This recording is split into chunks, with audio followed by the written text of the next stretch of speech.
don't want peace. I want problems always. So for today's video and mini vlog mga idol, samahan nyo ko. Wala ba kayo maisip na ulam? Samahan nyo ko ha, inuulit ko. Pagluluto tayo ng laing. So, ano nga ba ang pinagkaiba ng laing sa pinangat? Ay, di ko rin alam mga idol. I-comment nyo na lang. At parang ang alam ko isa yung laing tsaka pinangat eh. So, baka matutulungan nyo ako kung ano ba talaga itong ginawa ko. Kung laing ba ito o pinangat. Confusing kasi ako dun mga idol. So, ayan. So, after nating maghimay, yan. Huwag mong subukan. Masisira ang buhay mo. Hindi siya. Kundi yung gata. Pipiga tayo ng gata. At ayan mga idol, inadaan natin ang ating mga sangkap. So, pagkapigahan natin yan mga idol. Ayan o, kita nyo naman.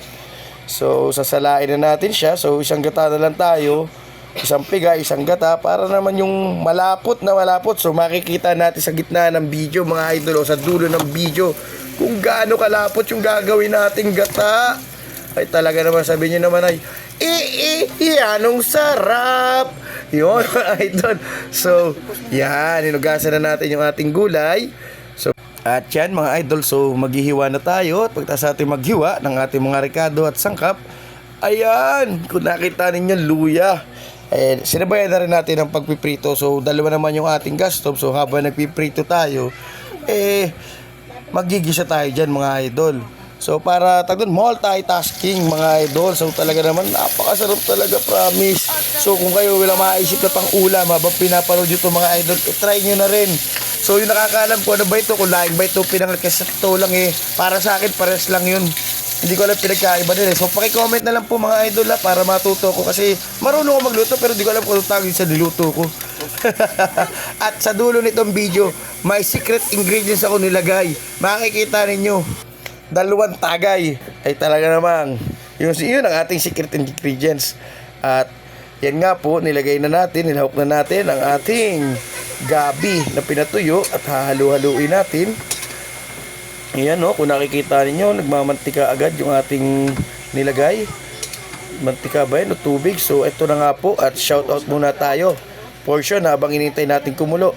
Shoutout daw kay Ate Lourdes Pardito Rabaria at sa kanyang pamilya Pardito Jimenez, Buhat at Marquina family ng Kabuyaw, Laguna. So shoutout po sa inyo. Salamat po. God bless po Tita Lourdes. Salamat sa patuloy at araw-araw na panonood ng aking mga vlogs. So walang hanggang pasasalamat sa Tita. So palambing na rin ang share ng video ito para po makinig ng mga kamag-anak ninyo na sinoutout natin sila. So ayan mga idol, Tita Lourdes, kita mo naman napakalapot. Siguro naman nakakapagluto ka rin dito nung taga sa Central ka nga po ba napatira? So yun ang pagkakala ko, nandun ang mga par dito sa Central. So ayan po, nilagay na po natin piniritong tuyo. Inilahok na natin. So kunting minuto na lang, paluto na yan. Talaga mang ilalagay ko na. Ito na po yung ating secret ingredients. Yung sukang binabad. Ayan po, isang tagay. Ibinuhusan natin ang isang tagay sa tagumpay ng lasa. At lalagyan pa uli natin mga katambay. Yan po mga idol, kita nyo naman no. Yan, isa't kalahating tagay. At pag nanyo yung asim, ang sarap niya, sakto-sakto yan mga idol, kain tayo.